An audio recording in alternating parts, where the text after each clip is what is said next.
Hey guys, and welcome to this video this morning. I am hopping on here because I want to talk about another fear that really stops people a lot, and it's actually kind of an umbrella fear. Um, what I want to talk about is the fear of success. Now, you might think, my God, how can I be afraid of success? Success is what I really, really, really want. Um, and but it's just not happening. I'm moving towards it, but it's not happening for me.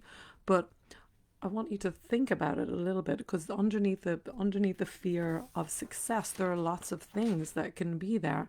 So want to think about what would be the downside of succeeding. So if you succeeded, what would be the negative consequence of that? Because that's kind of underneath the fear of success. You might have a fear that if you're successful in what you want, if you achieve your goals, oh my God, you might be overwhelmed. There'll be too many people coming towards you, won't have any time. So that can be one. And if you're subconsciously thinking that and you're pushing for to succeed, you're going to stop yourself as well. The second one that kind of comes under this fear of success, you might be afraid that you'll sell out. If I succeed, I will be selling out. I'll be like, it's not really right for me. I won't be authentic. So if you have this fear again, you want to be authentic. You want to be in alignment. So you're going to stop yourself from doing this. If part of you feels like you'll be selling out, you'll be cheating yourself, you'll be taking away your identity, this is kind of like you'll become someone else. So you'll lose something, you'll lose your essence. If I'm successful, I won't know who I am anymore. So this can be a fear that comes up as well. Also, underneath this fear of success, you can have a fear of, this feeling that you can't have what you want. And that can really be affected by a lot of disappointment that you're carrying from previous times in the past when you didn't get what you want. So it's like, why try to succeed when I'll just be disappointed anyway? I can't have what I want, so why bother? And this can lead to a place where you're refusing to make goals, you're refusing to move in the direction of what you want, because there's a sense of, why bother? It's not going to happen for you.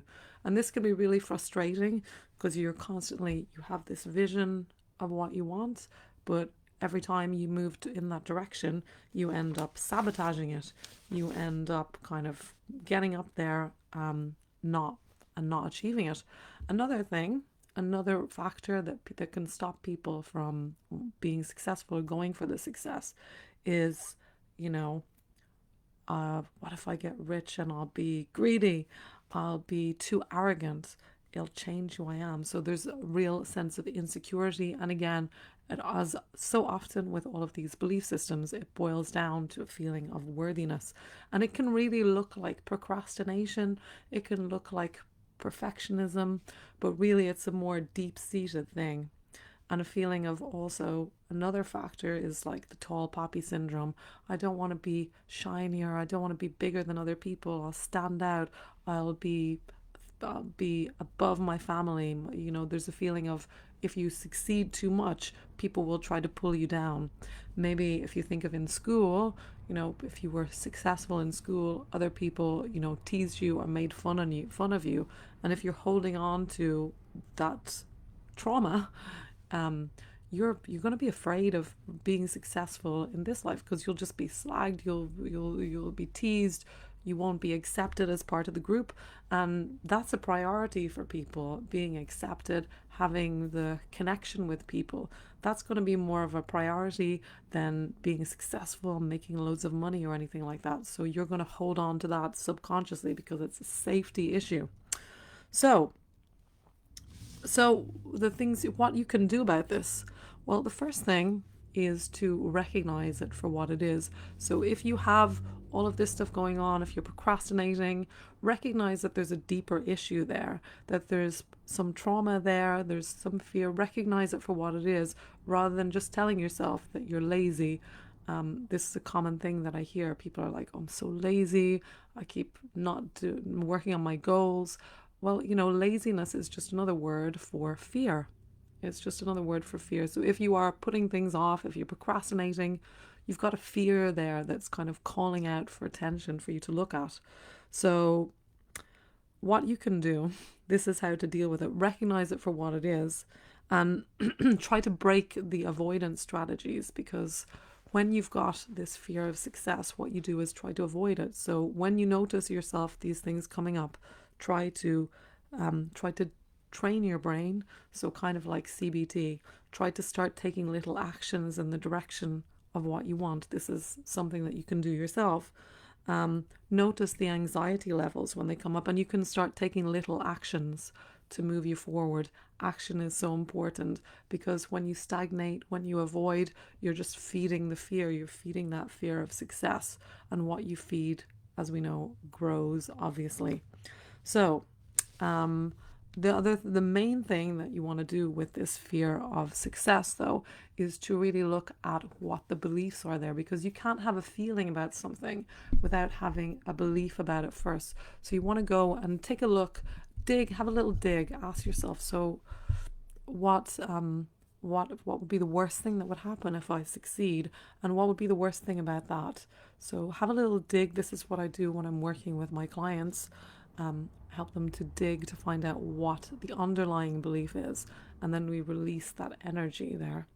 It can happen really instantly, but you can do it for yourself, and when you find out what that belief is and where it comes from, you can let that go. You don't need to be on therapist's couch for 10 years.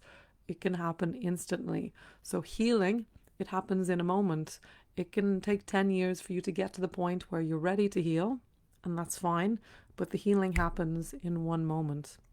As people think that it takes a long time, that 10 years, 20 years of therapy, healing happens instantly. It's just a matter of, are you ready to receive that healing now or not? So I wanted to finish with this amazing quote. You might know it already. It's from Marianne Williamson, and it deals with this fear that we have of being successful, of being seen, of shining our light out into the world. And this is so powerful, right? So our deepest fear is not that we are inadequate. Our deepest fear is that we are powerful beyond measure. It is our light, not our darkness, that most frightens us. We ask ourselves, who am I to be brilliant, gorgeous, talented, fabulous? Actually, who are you not to be? You are a child of God. Your playing small does not serve the world. There is nothing enlightened about shrinking so that other people won't feel insecure around you. We are all meant to shine as children do. We were born to manifest the glory of God that is within us. It's not just in some of us, it's in everyone. And as we let our own light shine, we unconsciously give others permission to do the same. As we are liberated from our own fear, our presence automatically liberates others. So my invitation to you today is to think about where you are holding yourself back from shining your light. Find that fear and let it go. It can be that simple. If you would like some help with this, please, if you you feel like you've got a big gift to get out in the world and you feel like you are holding yourself back from it, please do comment below and get in touch, because I'm offering free 15-minute calls to people to see a way forward for them to release the fear, so that you can finally step into your power and step into your purpose and own the life that you were meant to live. So wishing you a great day, everyone, and I will talk to you again really soon.